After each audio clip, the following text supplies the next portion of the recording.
Welcome to It's Been How Long? The podcast about Cherry Hill High School East students from the late 1970s and early 80s. This is Kara Siegel. Got it. Let's see here. I'd like to welcome in Reggie Wu to the It's Been How Long podcast studio. How are you doing, Reggie? I'm doing great. So happy to have that you're having me here. I'm so excited to get the opportunity to chat with you. Um, so let's see here. It's been 43 years since we That's graduated. insane. It Insane. is entirely insane. And so, what are you up to these days? I um I teach for a living. I've taught this is my 30th year of teaching. And I right out of high school I tried to make it and tried to be a rock star. Failed miserably and it just never happened. Um I guess we got the record deal like in 1990. By 93 we were done. Hmm. So and I mean, if you, I don't know if you remember, but my whole life has just been music from Yeah. the day I was born until. So I knew in seventh grade that I just wanted to do music the rest of my life, and that's why I was such a jerk in high school. If you can show this to everybody, I'm sorry to anybody that I was a jerk to. um, it's funny. Cherry Hill has had me back a couple times. Oh, really? Yeah, after So we got you the said you're teaching. So you're I'm teaching. teaching guitar, piano, bass, and drums privately out of Okay. my house. I'm Okay. also a preschool music teacher at Montessori. I've been there for like 24 years. I just love the little ones. They're just Yeah. they bring a smile to my face. It's just awesome. But it's funny. So after we got the record deal, I went back to East to like talk to the kids. I guess some of the problem kids like I was, and just kind of like if you have a passion, you got to go for it. You don't have to be like I never was like people had this impression like I was a druggie or whatever. I was never a druggie. I was just a guy who loved music and hated school. And Yeah. in the Chinese culture, it's all about education. It's Uh, like my brothers and sisters are doctors, and and my parents, my dad's had his PhD in computers, and it was all about excelling. And here, and my mom's a classical piano teacher, so my whole life, like since I was 3, they had me playing classical piano. And third grade, you got to take a second instrument. I took violin. I hated it and switched over to the guitar because I always played the violin like this. And so it's been music my whole life. And finally, I'm in seventh, eighth grade. I told my parents I want to be a musician, and they're like, "You're not allowed to be a musician." I'm like, "Then what did I do all that work for?" And so they were very strict, first generation Chinese from Taiwan, and they were basically like, "You're out. If you're not going to do it our way, you're out." So I moved out at 16. I didn't know that. Yeah, I moved out at 16. My parents moved to Medford. I got a little place, I don't know if you remember, a place called Marlton Village, kind of right by the McDonald's on Route 70, where we used to all go to lunch. And rented a room for my boss. We cut lawns, cut and clip, Gary Bittman, and we cut lawns. And that's how I support it. But it was all in the name of rock and roll. Like I was going to be a rock star no matter what it took, And they were fun times. They were poor times. I'm not proud to admit that. I remember stealing macaroni and cheese from ShopRite because I literally had nothing. Mm. Couldn't rub 2 pennies together. Started dating my wife. I was 18, she was 16, and she really put me on the right path because I was never headed down the wrong path, but her family's just been so wonderful to me. Her dad's he was CFO, ITT, vice president RCA, got me a job at RCA, Camden, and Hmm. wore a suit and tie to work every day, and had a great paycheck. I had benefits. They Wow. were sending me to college at night, and I just knew that wasn't for me. I just knew that wasn't for me, and that was like I guess 84, 85, and we put the band together, and I knew the band was maybe a little later, 86, but I knew the band was going to get a record deal. Things just were taking off out of the gate. Started growing my hair long Hmm. because I had it long, if you remember in high school, it's down to Yeah. here. And for the RCA job, I had to cut it to here. Oh, And wow. and I and back then it was all about the hair, back in the Yes. and I remember growing and they calling me into the office telling me, you need to cut your hair. Back then, like hair was like bad, and Yeah. so I bought a hairnet and tucked all my hair into it, and put a short little wig on, and Oh, they call me Wigadoo Woo, and I guess that was the final straw. They were like, okay, you're out. So they laid me off. GE was coming in anyway. Morale was like at an all-time low at RCA. And my father even left and he became the CFO over at ITT. And, I was left on my own there and they laid me off. And I was construction. I remember cutting the weeds down in front of billboards, doing whatever I could to like make a penny. And make yeah. a penny is pretty much what I made, you know? Yeah. It's amazing that Lisa stuck with me. I mean, we just hit some really poverty times. I mean, and my parents were very strict. We weren't estranged, but we weren't. I moved out when I was 16, and Yeah. Wow. and I can't even imagine. I have kids. My kids are 35, 25, and 20, and they can live with me for the rest of their lives for all I care. You know what I mean? And Yeah. but my dad was very strict, and he was just like, "You're not. If you're not doing it our way, you're out." Oh, And I wow. moved out, and if I had to do it all over again, I'd do it again because it was like I had my own place. It was Yeah. cool. And the parties we had were great, but it was all in the name of rock and roll, and I just literally buried myself in music. Joined from band to band. I moved to California because the Sunset Strip was starting to happen out there, and I was like, okay, I need to go to California. Failed miserably out there. I came home with my tail between my legs, and then was finally able to secure a record deal here in Jersey, and and our bass player had gotten shot.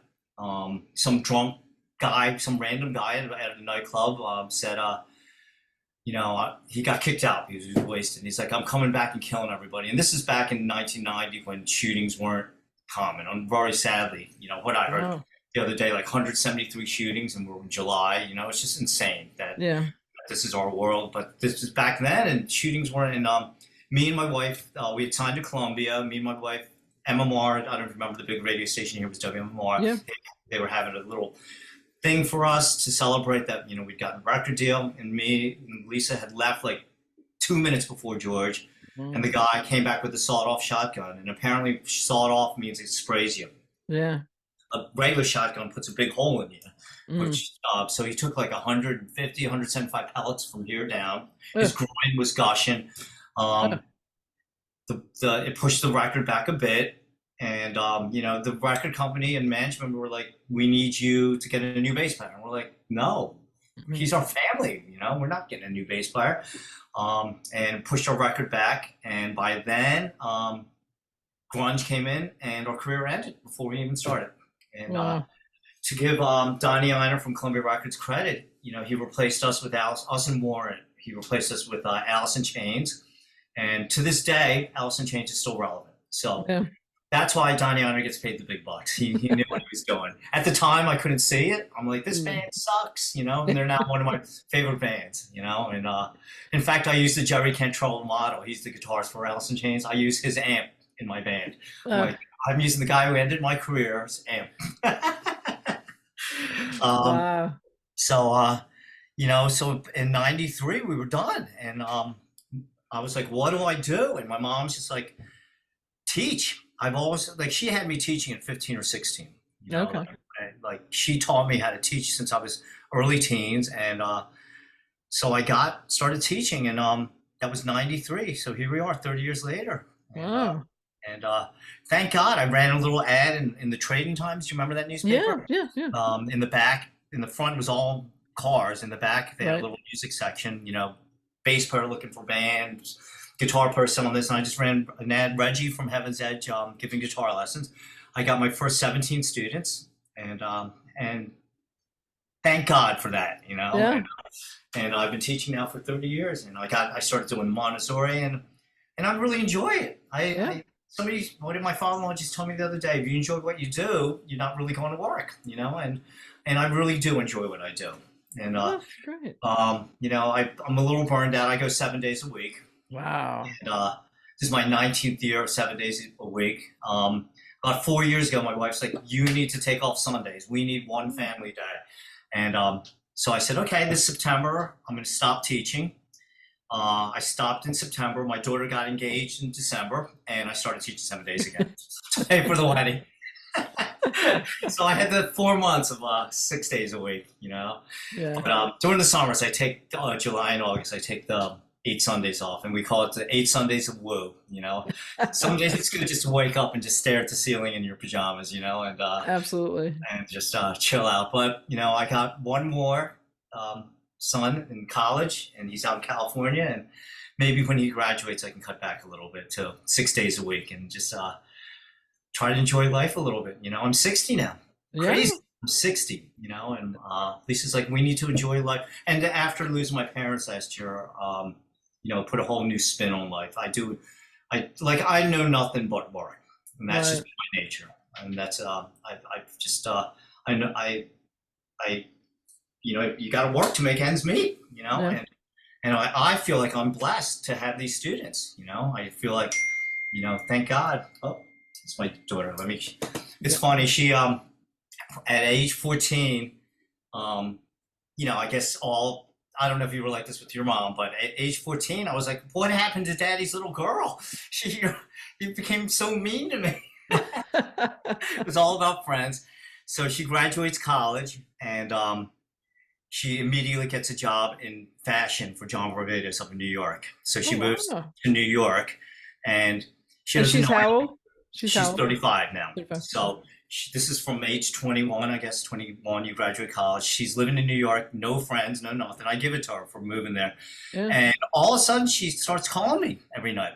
And it became our thing. Like every night for those 13, 14 years, whether it be for 5 minutes or half an hour, we talked. Oh, that's nice. And it was awesome, you know, and we reconnected. And it just stopped recently because she had a baby. Yeah. And she's all wiped out, and I'm missing the phone calls, but she still says, good night, Dad, I love you every night, you know. Aw. And I still make all my kids, we touch base every night just to at least say that. And but it's kind of sad I don't talk to her anymore. So that was her taking us over here. But you have a grandson, so. I have a grandson who we just are over the moon about, and he's just he's wonderful. My wife and so they're still up in New York. No, they moved back once she got married. They live in Marlton. Oh, okay. And they actually are going to buy a house like 10 houses away. Oh my gosh. I know, right down. If my little guy comes up riding on a bike, I'm going to be like, sorry, play. I'll be right back. I got to go out with him. I have grandpa duty. Yes, I will just die to have him 10 houses away. It's like a dream come true. And so let's hope that all goes through. I think it's going to happen in September or October, and they'll be my neighbors, my daughter. So that'll be wonderful. That's great. So you're very busy with work, and which is teaching, but you also, your band has just put out a new album. Our first one in 33 years. Insane. Yeah. During the COVID. So we stopped playing completely in 2000. Like we would just get together just for benefit. And, you know, I was happy with the fact that my career, I can honestly say when I die, you can put on my tombstone or whatever, I tried my hardest. And that's all I can say. I tried my hardest. It didn't happen for me. I never became, you know, the big rock star that I wanted, but I never did it to be a rock star. Of course, you want to have financial security and all that, you know, adulation and whatever. You just want it, but I love music. I truly love music, and there's nothing more that makes me happier than writing music. And from a musical standpoint, other than my family, I'm just talking from a career. And so we were done, but I guess like 2006, 2007, a fella from Kieran from London said, you guys got to come out to London and play. And I'd be like, I can't go to London. Why are we going to go all the way to London to play? And finally, my wife, who beat breast cancer in 2012, and I was like, you know what? We only live once. Let's round up the guys and let's go out to London and play. We went out there, and it was insane. It was like this huge venue with thousands of people that knew every one of our songs. I'm like, that's awesome. I'm just like, holy cow. So we said, let's just do this. They were like, you guys got to come over here and tour. And I'm like, there's no touring for me. I'm not touring. I want to be in my pajamas and night. I still stay up till 1 o'clock every night, but here in my house, I don't want to be traveling town to town. And so we said, let's do 2 or 3 gigs a year, and so we do these festivals, these 3-day festivals. We do these Monsters of Rock cruises where you're on a ship with 5,000 people. And the best part about that is they have nowhere to go, so they have to listen to you. And so we started doing the Monster of Rock cruises. We do this thing in Maryland, the M3 Festival, and just Chicago, whatever, Tennessee, wherever they'll have the 80s hair bands. Yeah. It's funny, most of the bands don't have hair anymore, but my hair doesn't grow like it used to, but at least I have some hair. Yeah, you do, right? yeah. And actually, I had it short for many years, and I'm like, Yeah. okay, I gotta grow it, and now it's just stuck here. It doesn't grow anymore. I'm just like, oh man. So I'm doing, and then COVID hit, and like 2000, whatever is that, 19, 20, somewhere 20. around there, and 20, and all of a sudden I get an email from Frontiers Records, based out of Milan in Italy, saying, would you guys consider doing a record? And Oh.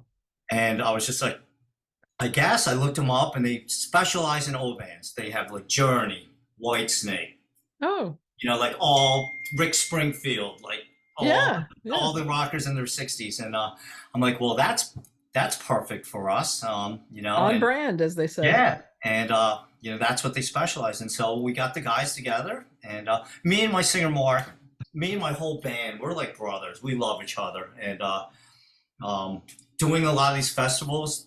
The one thing I'm most proud about is it was 5 original members. Like, you go there, like Foreigner, I don't think they have any original members left. I think Rat had one. You know what I mean? Like, it's just I'm proud that it was the 5 of us. And then very sadly, George passed in 2019. Yeah. And that's when I definitely was just like, we're done now, and then we get this record offer, and we get Jaron, who just came in, and he was a Heaven's Edge fan. He's young, he's good looking, he's tall, and now he's the face of our band because we're all old and scraggly. And he, gave us a new life. And we said, what better way to honor George than to keep it going? And Yeah. we put the record out. Came out May 12th, and we're thrilled. And we know this time around we're not going to be big. It doesn't matter. You know what I mean? And I was joking. I was like, we probably would sell, like I would have sold 8 records, but my parents passed, and now I'll probably sell 6. And like nobody knows us. But surprisingly, it's doing great. I'm like, oh my god.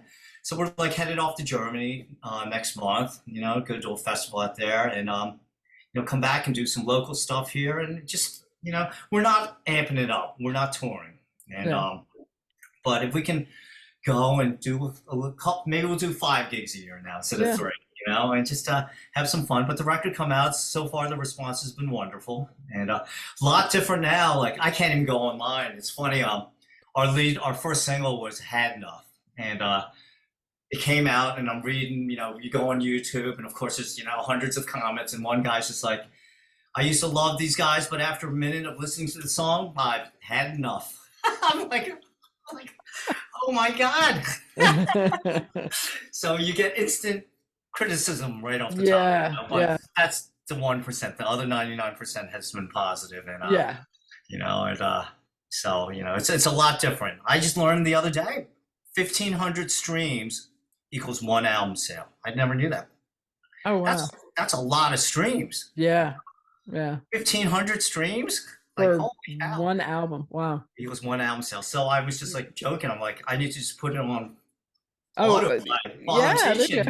Yeah. There'll be fake numbers, right? Fake news. So that's how we ended with the record deal. And here we are, just having some fun. Good. And we'll see. We'll see where it leads us. So Reggie, that's so exciting. I gotta confess, I did not know your music from high school or immediately after, but everybody's been talking about it on Facebook and whatnot, and so I did my due diligence and read some articles and downloaded. So I was working out this morning to Heaven's Edge, That That's was awesome. that was my play in my ears as I was lifting weights. So You just made uh, my night. That's yeah, fantastic. That's yeah, and I great. actually my my oldest stepson, he is, let's see, he was born in 84, so what is that, he's close to 40. So he was a heavy metal fan back in the day, so I immediately sent him a link. I said, I went to high school with this guy, listen to That's music. awesome. Thank you. Yeah, You're our PR. We need you yeah, now. yeah. So so you so obviously music, your passion from a very young age, and your job in high school, I guess, was to teach. And then you mentioned cutting lawns. Um and did you do anything with the school, like a club or a team, or were you part of like the No, jazz never, band or anything? never. No. No, I just it just wasn't my thing. Like, Yeah. I did volunteer for the bells, Huh. and they were like, "We need somebody to." So they give you two bells, and when it's your turn, you go like that. But it Yeah. was all girls, Yeah. and it was just me, and I felt like such a dork just doing it. So I got out of that. I no, I just I never did anything musical in school. I wanted to rock. I Yeah. wanted to rock. And it's Yeah. funny, I talked to Mr. Steele. Do you remember Mark Steele, Mr. Steele? And he was just like, your concerts were such a pain in the ass because we always knew we were in for a rough night. Like we were loud, we were obnoxious, and we just we we weren't that on purpose, but that's what my music. I grew up on Van Halen. I grew up Yeah. on Deep Purple and Yeah. Zeppelin. That's what I liked. I wasn't growing up on James Taylor. No. They would have liked that better. Not, I Yeah. love James Taylor. I think he's Right. incredible. But Sure. we were, Van Halen was my thing, and so he was like, we knew we were in for a long night. I remember, I think one night they said one of the coffee houses got cut short because the kids got out of hand or something. No. Like, so, but no, nothing. I remember Mr. McGill. I think he was a music teacher. And I remember taking music appreciation. I'm like, why are you teaching me to appreciate music? I love music, And so I don't know.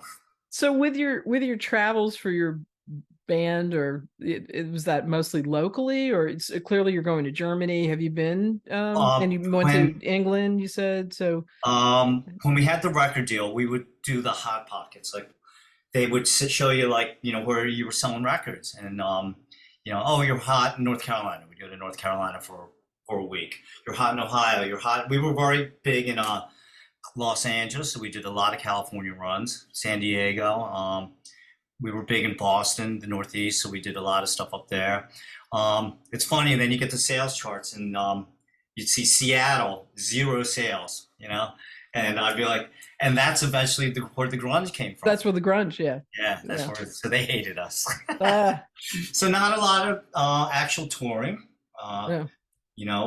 Just a week here, 2 weeks here. And now Okay. with these trips like to London or Germany, I use it as a vehicle to bring my family. Yeah, Like that's nice. they were getting paid. When am I ever going to see London or Yeah. Germany? You know what I mean? Let's Yeah. go. And they only pay for like one or two or three of us. They're not paying for the whole family. And so, I'll just put the rest on a credit card, and I'll be like, and that London trip we will remember for the rest of our lives. We had such a Yeah. good time. We're hoping maybe next year to Milan, Italy, and just to see the world, to see Yeah. things I've never seen before. That's fantastic. So in your travels, have you met anybody famous? Um, I was never the hang around guy. No.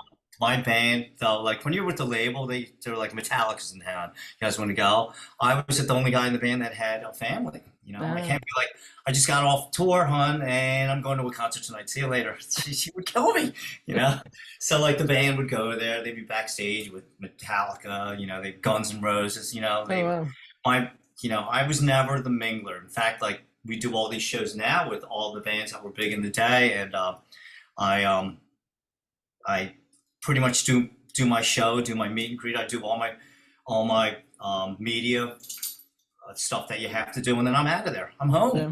I want to get home to my You're family. not showing pictures of the grandchild to the lead guitar from Guns N' Roses No, and absolutely not. because Absolutely. he's probably got a grandkid Yes. too. Yeah.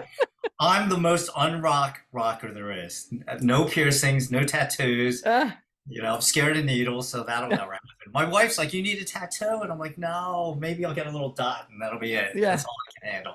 Um, I just so I was never the hanger outer. I mean, we've met people obviously just by accident, and but never the hanger outer like the rest of my band. My band's met everybody.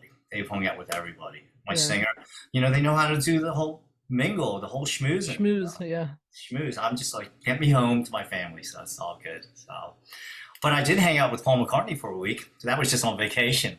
Oh wow. I know. Where was that? It was the Four Seasons, the one and only in the Bahamas.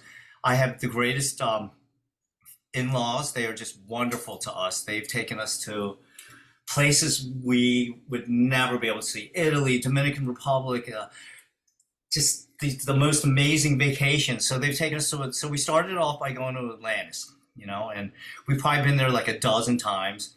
And then, they don't like Atlantis, the hotels there. So they've moved a mile down the road to it's called the One and Only. I think where James Bond shot one of his movies. Oh, It's a very exclusive resort. And it's small, but it's walking distance to Atlantis, so it's a mile away. So if you want to go, we can still do that. So we've been staying there for the last couple of times. In fact, we're going again this Christmas.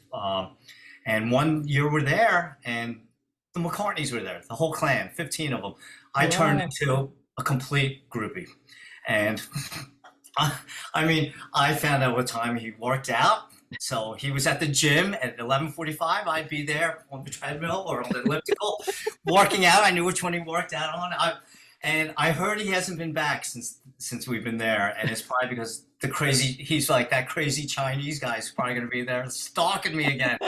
And I turned into like a nut job, and he actually caught me taking a picture of him, and he came over and he introduced himself, like he had to introduce himself. And he said, I just would appreciate no pictures on holiday. I guess that's what they call it. And I was like, you got it. No pictures on holiday. And, I get it. He wants to be a regular guy.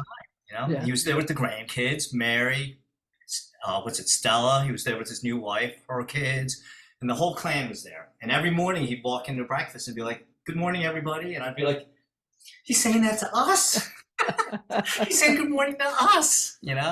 And he was so nice. He was so nice. And you would think like after John Lennon's death, he'd be more bodyguards or whatever. Nothing. It was just him. Wow. He took his kids, the kids or the grandkids to Atlantis. Have you ever been to Atlantis? There's like thousands, if not Oh, tens of thousands of people there oh on water wow. parks. Like Yeah. it's nuts there.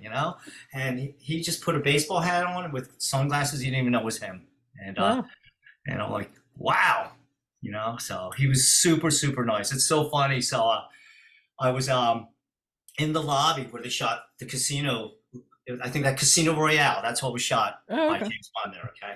They have a baby grand piano there, and every day, wherever there's a piano, I'll be on that piano and just practicing. And I made friends with these two little adorable girls, and they would be like, play Frozen, play Let It Go, and I would just play the songs for them, and they became my friends for the week. So it's New Year's Eve, and I'm on the piano. I think the granddad was like the mayor of Los Angeles at one point or something, or somebody. And so it's New Year's Eve. I have the two little girls on my lap, and I've got their fingers. Let it go, let it go. And I'm trying to move their fingers. And over at the bars, Lisa, my daughter Ashley, Mary, Paul's daughter, and Paul. And they're just hanging out, just chatting, just like regular people. And Lisa's texting me, play Let It Go. Oh, no, play Let It Be. And I'm Oh, like, I didn't want to be that guy. Like, what was he going to come over and sing with me? You know what I mean? yeah. Like, I was already in heaven just to be able to talk to him all week. Right. So I've got the little girl's hand, and it's hard to move a little girl's hand. Yeah. We're making mistakes all over. And he leans over to my wife and goes, well, that's the worst version I've ever heard. So I'm like, Paul McCartney thinks I suck. I'm like, that's so bad. But Mary stuck up for me. She's like, Dad, he's got a kid on his lap. It's not him. But I was just like, oh my God. like I should have broke out into some Chopin or something, you know? Yeah, I was gonna say you should Yeah, have nah, busted out and nah. shown your But what's I gonna chops. like, play Let It Be, Yeah, And it just didn't feel right to do that, I don't want to put the guy on the spot, yeah, especially after you told me no pictures. that's right. So, so That's that's right. my claim to that's my big claim. That's pretty cool. That Yeah, is pretty that was cool. pretty cool. So So, was there a teacher or a class at East that really influenced you? I can definitely say that, and I tracked him down on Facebook and got to reconnect with him. His name is John Cutsup, Mr. Cutsup. They sent all the bad kids to Mr. Mackey or Mr. Cutsup. I ended up with Mr. Cutsup, and he was just wonderful. He knew I wasn't a bad kid. I just want to play my guitar. Right. We were doing programs like Scared Straight. You remember that? Yep. Like, yeah, like bringing us to a maximum security prison, and they scared me straight. But I didn't need to be scared straight because I was never gonna pull a knife and kill somebody or whatever. And you're in there with like 40 prisoners, like they're just like jacked, like muscles out to here, and they're in there for double life or whatever. They have nothing to lose by killing you, and they're just screaming at you for like 2 hours. And I'll be like, they took our shoes. We had to sit on a picnic bench, like completely straight up. We slouched it. And I was the love of their lives because I had hair down to here. And Yeah. they were just like, Chinky boy, we put some earrings on you tonight. You'd be my girl. And I'd be like, holy cow. Oh my God. Like, holy cow. They were all over me. They were all over me because I, looked like a girl, I guess.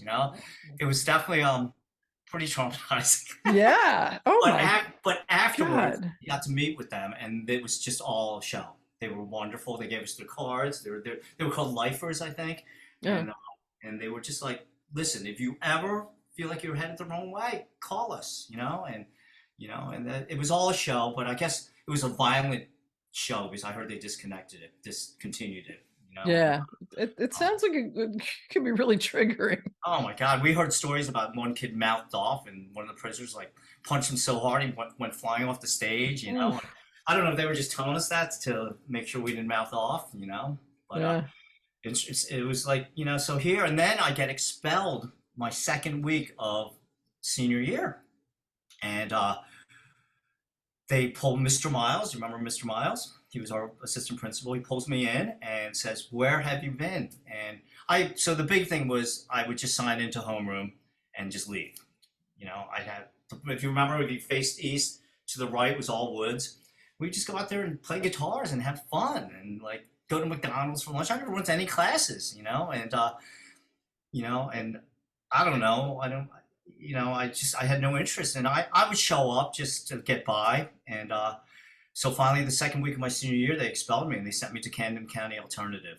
And I was very nervous. I remember going to Mr. Miles' house. He lived in Downs Farm, so maybe shouldn't have said that. Well, he's not there anymore, I'm sure. Yeah. But I went there and begging forgiveness, like, please give me another shot. I promise I'll. And he wasn't home, and his wife was like scared. His wife Yeah. was terrified.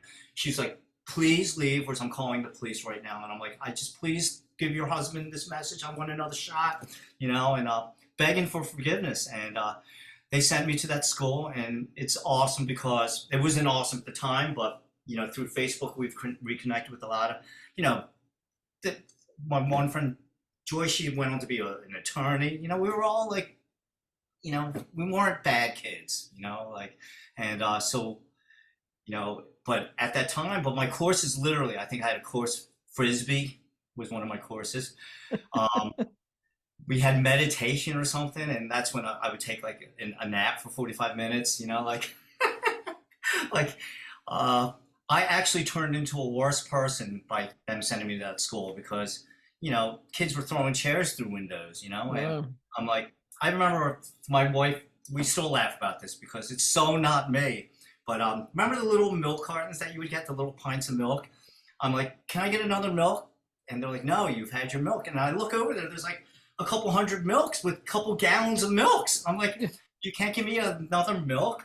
It's funny, I don't even like milk now. I haven't drank milk in like 40 years, but they're like, no. So I grabbed a gallon of milk and poured it on the teacher's head. Like, I would never do that. That's so horrible. And Oh my God. Like, so I actually went backwards by going to that school, you know? So but Wow. the good thing about that school is it walked with Cherry Hill East, because it was part of Cherry Hill East. Oh, okay. So I have my Cherry Hill East diploma. I'm in the yearbook, you Yeah. know, and, and, so when East had me back to talk to the kids or whatever, I spent the whole day after my duties were done apologizing to everybody. Like, I'm so sorry for what I put you through, and I'm so sorry, Yeah. and just even like, I ran for class president. Like, you do that your junior year, and I was running against Robin Garland, who, you know, like I just felt awful because, like, I think I took enough votes away from her where she didn't win the senior year, and Greg Deegan won, and thank God she's forgiven me. Like, we've reconnected since then, and I'm like, I am so sorry that I did that to you, and Well, I'll tip this and say when I publish Robin's chat, because I did that with her today, and she tells that story from her perspective. So you'll be okay. it's redeeming. It's Oh, redeeming. I'm It's sorry, Robin. no, it's totally redeeming. Totally redeeming. So you got to listen to that one Oh because my God. she tells that story from her perspective, and Oh my she's God. We got together a couple months ago, and I apologized to her again. I think I apologized at our 20-year reunion. And you know what? She is just awesome. She's just wonderful. What a wonderful person. yeah, Um, just she's been a good friend. Debbie Yarish, do you remember her? yes, She's been wonderful. She was wonderful from day one. I guess I shouldn't say this on here because we connected because we're both Dallas Cowboy fans, and there goes your audience. They're gonna hate me, and nah, me and Deb have stayed in touch. And Facebook has been wonderful for things like that. And Eddie Dankin and Rob yep, Thurston, and just it's been wonderful, Rob, and just to all reconnect again, and and set things straight. So yeah, I can't wait to watch Robin's thing. Oh God. yeah. That's funny. So clearly you're in touch with a bunch of folks from East. And Yes, is that through Judy Facebook? Cass. Yep, Well, Judy lives right down the street from yep. me, and we had a dog that ran away, and she was the first person who pulled up and said, "Get in," and we spent the next couple hours looking for the dog. We didn't find the dog for another 9 days, but I'll never. I'm so grateful for Judy for what she did, and I love Judy. She's just her and Roger just wonderful. Um, They I guess are. Facebook has really, connected me with a lot of people.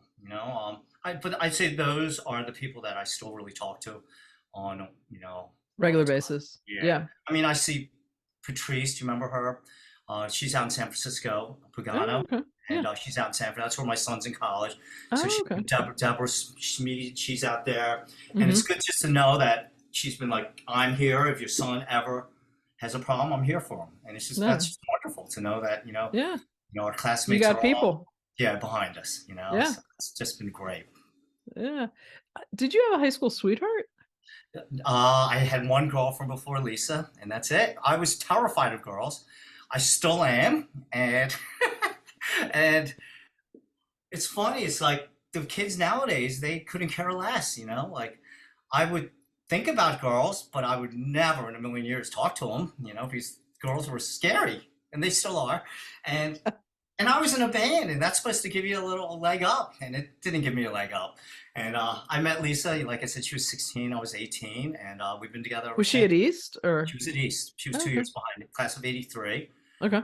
Um, so she was a little behind us, and she says she remembers seeing I run where we go. I'm about as high strung as you can get, and she just said she just saw a blur of hair running by her, and then I was expelled the second week. So but we connected at a party and have been and I can honestly say she set me on the right path. She's my high school sweetheart. There you go. Oh, when did you guys get married? 86. So we Oh, okay. dated.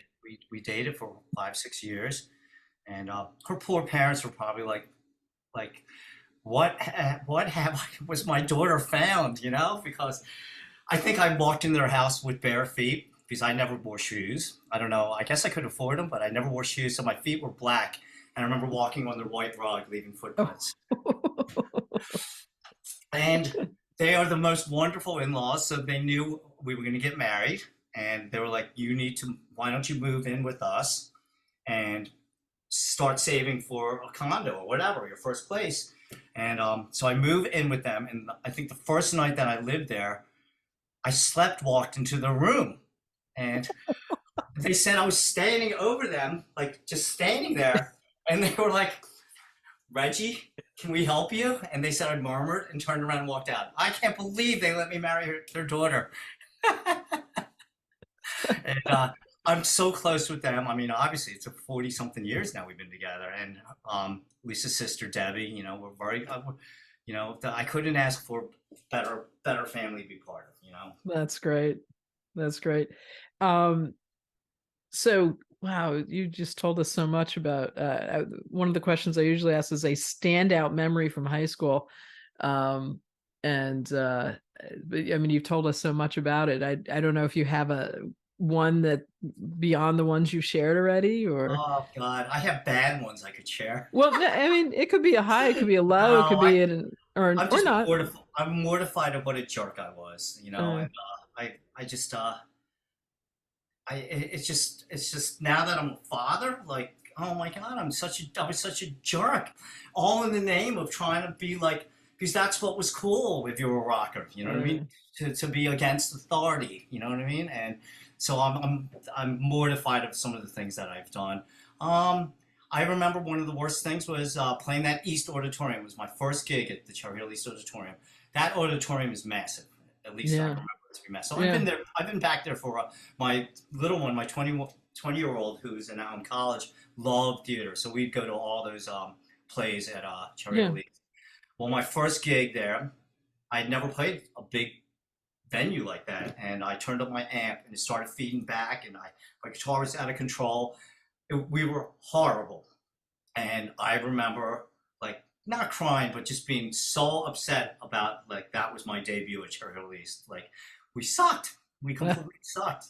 What was your first band's name? Warrior, or no, Warrior. I think the one at Cherry Hill East was Eminon. That's no name backwards. Oh.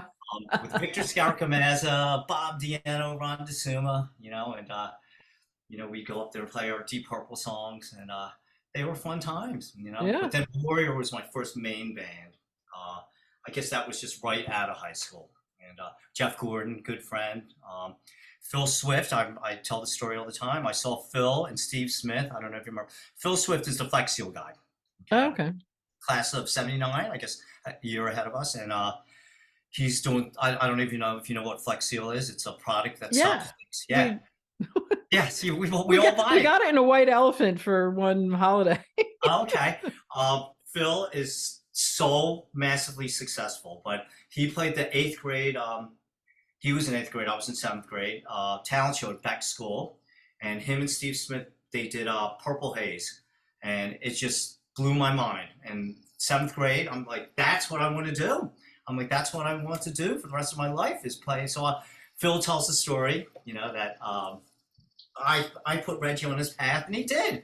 He put me on the path, and but that first gig at Cherry Hill East was pretty traumatizing. I guess I'm still traumatized by it. I need to go back there and do a gig, Yeah. redeem myself. There you go. Get the band together. Yeah, come on, guys, we're gonna play my high school. So you've kind of answered this, but I'm going to ask the question directly. Is there anything that you wish classmates knew about you back then or now? I mean, you've shared a lot of that, it sounds like what you perceived your image to be. Yes, I think people either thought I was like a complete reject, which I was at the time. Um, I didn't fit into any groups, but I had, what was it, the Freaks and the Jocks or something? Was that the groups back then or something like that? Like, I didn't fit into either of those, but I had friends on both of them.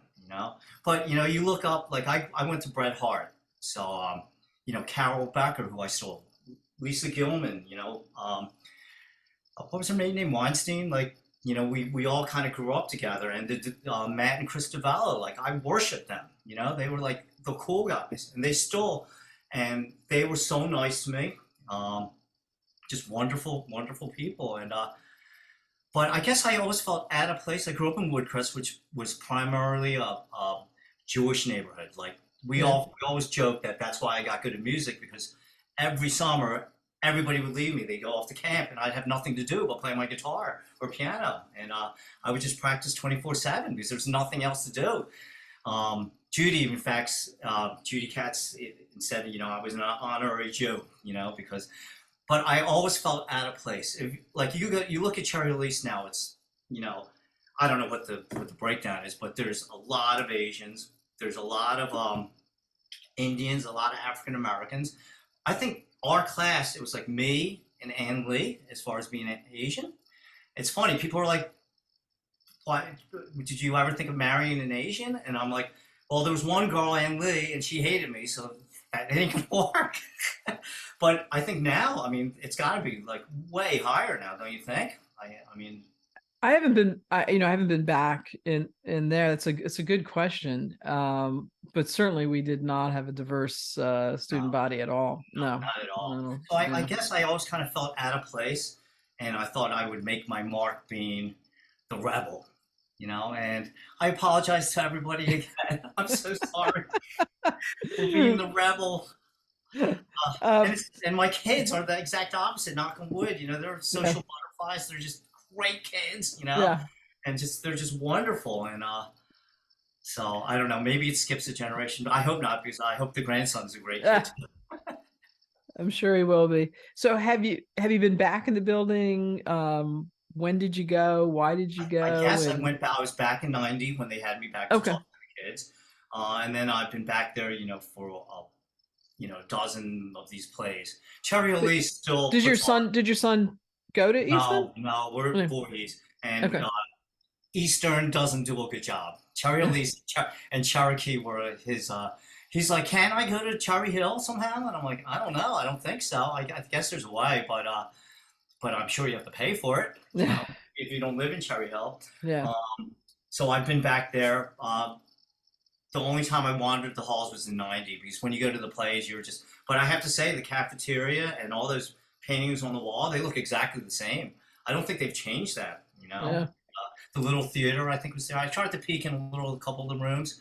Mr. Cutsup's room was at the end of the administration, so but you weren't allowed back there. Down there. And we Yeah. just said the other day, do you know whatever happened to the police officers from there? Jimmy, there was a Kim, I think was a police officer, and Lenny, I think was I don't know whatever happened to him. Yeah.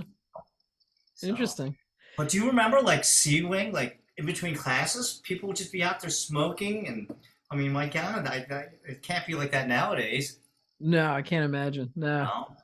And somebody told me that you used to be able to smoke in the courtyards next to the cafeterias. I'm just like, really? That's crazy. Yeah. Um, so we're back in 1980 and you've just graduated and you're looking down the road 40 years. Is this where you saw yourself? No, I thought I was going to be the rock star. I thought I was, be touring the world on every cover of every magazine, and that's where I envisioned myself. I knew the odds were very high against me, but that's where I thought, and I couldn't be happier with where I am now. I just couldn't be happier, and just I have the greatest family ever. Um, I have a career teaching, that I'm home every day with my puppies. My family. I get to see my grandson, and this is how I taught today. Let's see if I can find the picture here. This is how I taught today. And I don't know if you can see it. Oh, there. With my grandson on my lap. Oh, that's awesome. What's better than that, to give a lesson with your grandson Yeah. on your lap? Yeah. And I'm not the big rock star I'd hoped to be, and I tell the story a lot now because I do a lot of interviews and stuff. But our lead song was a song called "What Could Have Been," and Right. that was the video. And it's not what could have been. if we became rich and famous, it's what could have been had we become rich or famous, we wouldn't have our family. Me and Lisa were on the rocks. Things were horrible, man. Like I remember being like out on tour and being like, "Hun, how's you have to see San Diego? It's beautiful." And she'd be like, "I don't want to hear about San Diego." Ashley's been screaming all day. I was the only guy in the family that had a baby, and Mm. I'm like, "We have $2,000 left in our savings account. Find a girlfriend and go to Disney World just to buy myself another week." And it was rough. We were on the rocks, and Mark was on the rocks. We wouldn't have what we have now had we had success. So never have I been so happy about failing at something. So I'm thrilled the way everything went, and There's a silver lining. yeah, there is a silver lining. And what's better now is every now and then we get to go out and pretend we're rock stars for a weekend. Like we'll go to Germany, and like we were in London, and they were like, Mark's like, "Oh, we're leaving. We got to go back to work." And they're like, "You work?" And I'm like, "Yes, we work." I don't know what you think, but Mark's like, "We take out the trash just like the rest of you. And what people's perception. Like, I guess I never thought Eddie Van Halen took out the trash. He had people to do that for him. Yeah, So, but thrilled to where I'm at. I'm that's thrilled. great. That's great. What would your best piece of advice be to your 18-year-old self? Or maybe it's the advice you gave to your 18-year-old kids. Um, just be yourself. Be good to people because what you put out is going to come back to you. I can honestly say, like through my whole music career, I feel at least people might say different, but I've never screwed anybody over. I've been real, and just somebody said to me, be cool to everybody because the same people you're going to meet on the way up are the same people you're going to meet on the way down. You Yeah. know, and I just try to be a good person. And back a couple of years ago when people were fighting about the politics, I'm like, it doesn't matter. Just like it's not just support whoever's in there, and be the best person you can be. Try to do what you do best, and don't do anything wrong. I guess and I've tried to truly follow that. And Yeah. Good advice. yeah, I Good don't want to advice. do anybody wrong. Why Right. would you want to do somebody wrong to Right. gain something for yourself? Because it's only gonna come back at you, Yeah. karma. You know. Yeah, So, for sure. so So I'm calling this the Fast and Furious finish. It's rarely fast and rarely furious, but we'll go for it. okay. So did you have a favorite TV show or movie or book from back during high school? No, because my parents were no TV was allowed. Monday through Friday, no TV was allowed. Friday night, you were allowed to watch. The TV was allowed. I watched The Partridge Family and The Brady Bunch. I wanted my hair to be as long as David Cassidy's. I thought that was the coolest thing in the world. So maybe we'll say The Partridge Family. Sunday night, after the Lawrence Welk show and Wonderful World of Disney, TV was off for the week. Twice a year, they would let us watch movies. So I would watch The Ten Commandments and The Sound of Music every Sunday night. Those are the only two movies I saw over and over every year. Oh my gosh. Did you Um, become a big movie fan when you got older or no? no, you would think I would want to watch TV now. I Yeah. don't watch any TV. Oh, I can't even tell you the last time I went to the movie theater.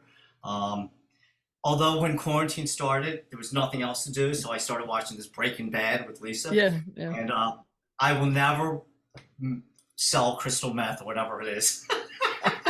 Just told me that. And then we saw this other thing, Ozark. I will never Oh, work with the Mexican cartel, or at least oh, I won't sell drugs for them or anything. So that's the two things I watch. But no TV. oh, You would think I'm so OCD that I wake up with a plan of what I want on that day. I'm up at say 6. I work out. I go down and practice classical piano. I'm addicted to the piano. I moved out at 16 and did not get a piano until I was 34. So I went 18 mm, years without a piano. I am wow. addicted to it. It just blows my mind to play these notes that Chopin Liszt play. Like they probably wrote it by candlelight. You know what I mean? They don't have computers back then. And I'm just obsessed with music. Like after we're done tonight, I'll probably play guitar for an hour. Mm, And the reason of being only an hour is because I got to work tomorrow. right. But I normally get done and I play guitar. We already started writing for the next record. We don't Oh, want to be caught with our pants down, you know. cool. We need to get songs together. So, like I said, I have a plan, and my wife thinks I'm insane that I'm that OCD. Like, if I don't get my insanity workout in, which I used to do, now I can't because I need new knees because of Yeah. it. Now I'm rowing every morning. Okay. We got a rowing machine, or I'm on a bike, and just to because I can't do any high impact on my knees. Right. And I'm breaking down. Like I have this. I don't know if you can see this bump Yeah. right here. Yep. Um, uh, CMC arthritis. yeah, it's just awful. And I Mm. think like when I was younger, we were doing a concert, and this is called the tremolo bar right here. Okay, this Yeah. bar right Yeah. here, is the Yeah. whammy bar, and it had locked. I'll step back a little bit. It had locked pointing up that way, and I was coming around trying to be cool, doing the windmills, and it went right in my hand. Oh. And it's not it's dull, and Yeah. and I swear that's what this is. This Yeah. bump, if it's like this bump is big, Yeah. and so now I'm having a hard time holding a guitar pick for extended time. I'm Oh. breaking down, yeah. But you know what? So There's no need to play you like know that. what you need to do? So you need to talk to Nancy Levy, who Okay, I believe is an occupational therapist, is she? and I think she might be able to adapt something for your pick so you can hold on to it. Because Wow. she I might be able to. I don't want to speak for her, well, but she might be able to. they have thumb picks, and I tried it. It didn't work. Okay. I see guys online playing like this. Well, let me see, like all Yeah. fingers. I Yeah. tried to do that, and I mean, I can kind of do it. You know what I'm really good at playing with is playing with a pen in my hand because I write all day. Yeah. That could be my little shtick. You know what I mean? Like, I've gotten really good at playing. They'll be on stage like, why is this guy got a pen? Because that's all I do is I have a pen in my hand to write. So I might do that. That would be kind of cool. Nancy's my neighbor. Nancy Epstein. No. Oh, yeah. I guess that's her. Yes. Yeah, that's her married name. Yes. Yeah. I talked to her kids. I love her. I didn't know Okay. that's what she did. Yeah, I'm pretty sure. So Okay. you might want to ask her, tell her about your arthritis in the pick, and she might be able Okay. to help you out. I will hit her up on that. Yeah. Okay. So, well, this I think is one of the questions to everybody else. I'm not sure how you would answer this. Your favorite musical group, artist, or genre? Van Halen. What would you call them? Hard rock, maybe? I wouldn't put them in the heavy metal. Yeah. I mean, Yeah. I teach songs nowadays to, death metal. I'm like, holy cow, this makes Van Halen sound like Barry Manilow, like the music's so heavy out there now, Yeah. the Cookie Monster screaming. I'm just like, I don't know if your son's into that, Yeah. it's like, holy cow, but Van Halen, and Yeah. I saw them open up in 1978 for Black Sabbath. Oh, wow. And somebody's like, you should get there early. You know how, like, when you're young, you always miss the opening band. Yeah. And they're like, you need to get there. I heard this guitar player is really good. I Yeah. think they were right. He They're on the changed money my there. life. He Yeah. changed my life. I was crushed when he passed a couple years ago. Crushed. Yeah. But and before that, I have to give a shout out to Richie Blackmore from Deep Purple. Just like love Deep Purple. Yeah. Just Deep Purple was my band. So did you have a favorite place to eat or hang out? Growing up, God, no, because we had no money to eat. Yeah. Really, I mean, Yeah. when I was playing with Jeff Gordon, I think we went 6 months at one point just eating macaroni and cheese. Oof. I mean, obviously, this is very sad. So, I wasn't estranged from my family, but I moved out when I was 16.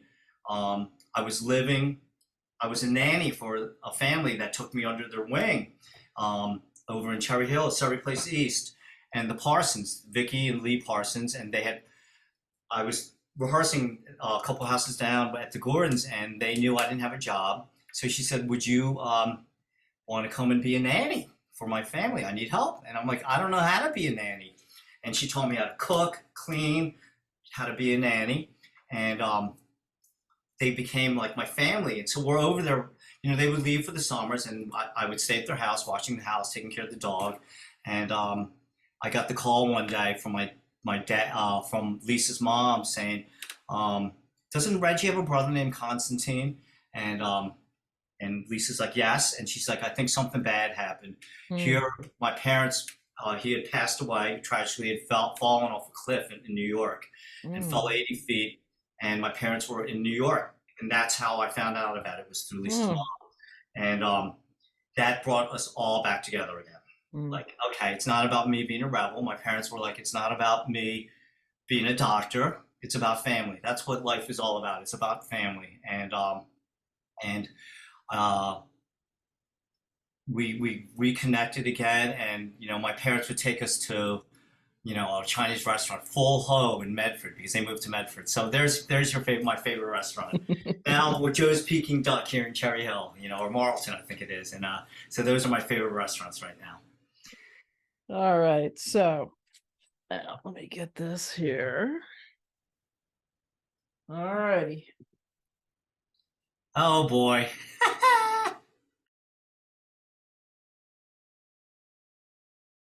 Reject. Ah, reject. Oh God. See, Remember I that? made the yearbook. I love it. I love Yeah. it. Wow. So, did you like your yearbook photo? How long was your hair at that point? All the Right way down? here. Yeah. Right I here. think mine was too. Yep, right. um, I guess I liked it. Looking back at it right now, I hate it. I'm like, oh my God, why did my wife want to date me? Like, why the heck? Lisa was always like, I'm sure every guy thinks this, but I thought she was the prettiest girl in school, and she wanted to be with me, which is just mind blowing because I was such a reject. She saw the inner you, Reggie. Yes. So she said, shave off that peach fuzz over your mouth. So, did you know the name of our yearbook? No. Okay. So it's Eidolon. Oh, yes. Yeah, yeah. Okay. I And wouldn't have been able to pronounce it. So yeah. what does And that my even mean? so it's Greek and it Okay. means apparition or phantom, an ideal or idealized figure. Oh, So, okay. yeah. I still don't know what it means. Yeah. Okay. So, last thing, I'm just sort of curious. So, we had this Western theme. I'm guessing you have no idea why we had a No. Western thing. Yeah. Yeah, that's my quest with as I interview people, is to try to figure out why we had that. I spoke So with Deborah Smead already, and she was one of the editors of the yearbook. She did not know why. So what do there's you a mean we had a Western theme? There's people yeah, dressed as cowboys and stuff? you see this, like, the texture of this, Oh, and then okay. you remember here, um at the bottom of Oh, every page there was the yeah. prop gun. Wow. See, I And never noticed that. yeah, where's some of the other, yeah, it's throughout the yearbook. Yeah, it was throughout the yearbook. But yeah, trying to figure out how that decision was made. No, I know. Anyway, I think I was out of there. What do they usually put that together your senior year? yeah, yeah, Yeah, so I was out of there by yeah, then. by then. Okay. Yeah, So I didn't know. I was just happy to be in the yearbook. I was happy to walk with you guys. yeah. Walk in our red So gown and cap, right? yeah, or white if you Oh, girl, right? That's girl. right. Yeah, Okay. yeah, Is that yeah. what it was? I didn't even know that. You Yeah, see? yeah. So God. just we're winding up here. Do you have anything else you want to say to everybody? You've apologized No, profusely. So yes. anything else? No, I'm so happy where everybody's at, and just it's great to see everybody. And you're only getting a snapshot, with the social media, but it Yeah, seems like, it's good to see everybody. yeah, What's yeah. funny is, like, growing up, the perception was like, oh, the women are gonna not look great when they get older, and I see the women that we graduate, they look terrific. You look terrific. Everybody looks great. Thank you. It's the guys who look terrible. I'm like, that guy's my age, you know. You do not look. You look great. You look Oh, great. and a little Yeah, hair dye, little hair yeah. dye, hair It's dye. all good. It's funny. I Yeah. get students from other teachers, and they leave their other teachers. I always ask them, why did you leave your prior teachers, just so I don't make the same mistake. And the number one answer is they were old and grumpy. And I'm like, well, I will never be grumpy. I'm basically a pretty happy guy. And I will do anything I can to keep looking young because I got to keep teaching, you know? So the hair dye, I'll keep doing that. And before you know it, I'll be doing Botox and fillers. And nah, I don't think, Your grandson will keep you young for sure. yeah, no, I don't think I'd Yeah. ever go that route. Yeah. So Well, Reggie, it's been great catching up with you. Thank you so much. thank you Uh, for having me. This was yeah. awesome, you know? Yeah. Yeah. And And you know what's funny? I do a lot of these podcasts and stuff, and I I don't really watch them, but I know that when I go back, I've seen a couple of them. I'm like, oh, I'm like Joe Cocker. And I said before we're gonna start, I'm gonna be calm and professional, and I just realized I did none of that. I'm like Joe Cocker. it's all good, man. You know, things don't necessarily change in 40 years, which I think everybody's excited that that's the case. Yes, absolutely. You are who you are, right? Yeah. Well, thank Yeah. you so much for having me. Absolutely, Reggie. And best of luck with this new album and then the future albums. And I'll keep telling people about Heaven's Edge. You're And the best. Thank you so much. Thank you. thank you, Reggie. Take care. You take Good care night. too. Good night. Thanks for joining me on It's Been How Long? The podcast about Cherry Hill High School East students from the late 1970s and the early 80s. A shout out to my cousin Brad Corbett, whose podcast We Weren't Friends in High School inspired me to do this podcast and whose advice and encouragement have been so helpful. Thanks also to my husband, Randy Coughdale, who read all the fine print on the podcast hosting website so I wouldn't have to. And thanks to Jeff Lyons, content consultant and guinea pig, and to Deborah Smead, also content consultant. And thank you to all our classmates who are listening in. See you next week.